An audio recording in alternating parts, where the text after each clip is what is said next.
Namo Amitabha. Thank you for joining me for our daily practice check-in. Listen, listen, listen. This beautiful sound calls us back to our true home.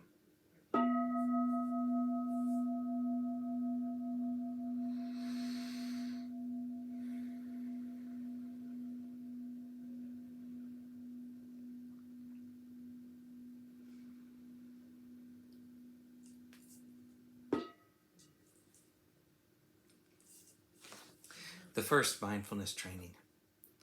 Aware of the suffering caused by the destruction of life, I vow to cultivate compassion and learn ways to protect the lives of people, animals, plants, and minerals.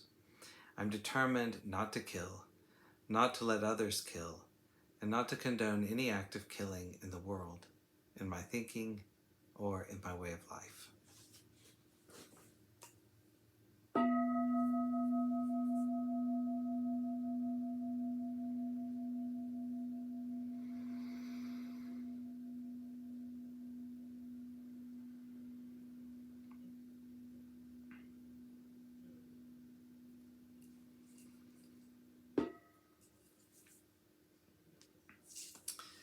For Dharma lesson, we're reading Pure-Land Zen Pure-Land, the letters of Patriarch Yin Kuang, continuing in letter 17.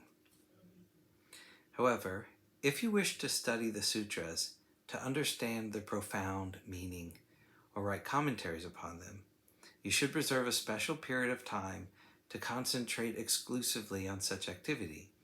At that time, it may not be necessary to be as strict and respectful as during sutra recital, but you should not adopt an irreverent attitude. At most, you can be a little more relaxed. If you have not succeeded in extinguishing evil karma and developing wisdom, you should consider sutra recital as your main objective and sutra study as secondary. Otherwise, you will waste months and years pursuing such studies. Even if you were to understand the sutras to the point of pushing away the clouds and revealing the shining moon, sliding open the shutters and admiring the green mountains, it would merely increase your stock of rationalizations and arguments at the edge of the lips and the tip of the tongue. What relationship does that bear to the issue of birth and death? When the last day of the 12th month has come and death is waiting, you could not use the least bit of such knowledge. If you can follow the sutra recital method described above, the various karmas of greed, anger, and desire, grasping, will gradually disappear, and you will develop wisdom. Otherwise, not only will you fail to derive any true benefits, there is the possibility that the power of evil karma accumulated from time immemorial will lead you to develop wrong views and reject cause and effect.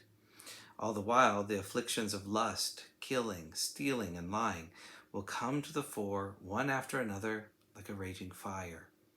You may even sometimes mistake yourself for a Mahayana luminary, thinking that nothing should be an obstacle, using the six patriarchs' teaching, if the mind is pure, what need is there to keep the precepts, to justify your actions, claiming that to break the precepts without breaking the precepts is true keeping of the precepts.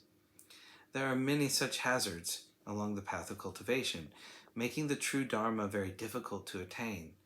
For this reason, the various patriarchs have generally advocated cultivation of the Pure-Land method, relying on the compassionate power of Amitabha Buddha to extinguish evil karmic power so that it will not flare up. You should therefore take Buddha recitation as your principal practice and sutra recital as an auxiliary method. You can recite the Avatamsaka Sutra, the Lotus Sutra, the Surangama Sutra, the Diamond Sutra, the Parinirvana Sutra, the Sutra of Complete Enlightenment, etc., one after another, or you can limit yourself to one sutra. In any case, you should follow the principles I explained earlier. If you are indifferent and lack restraint and respect, discriminating feelings and views will surely rob you of great benefits.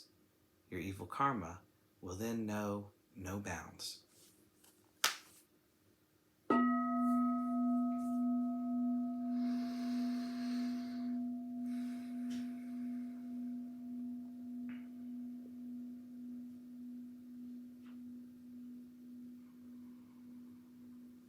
May all beings be well. May all beings be happy. May all beings be at peace. Sadhu, sadhu, sadhu. Thank you for joining me today.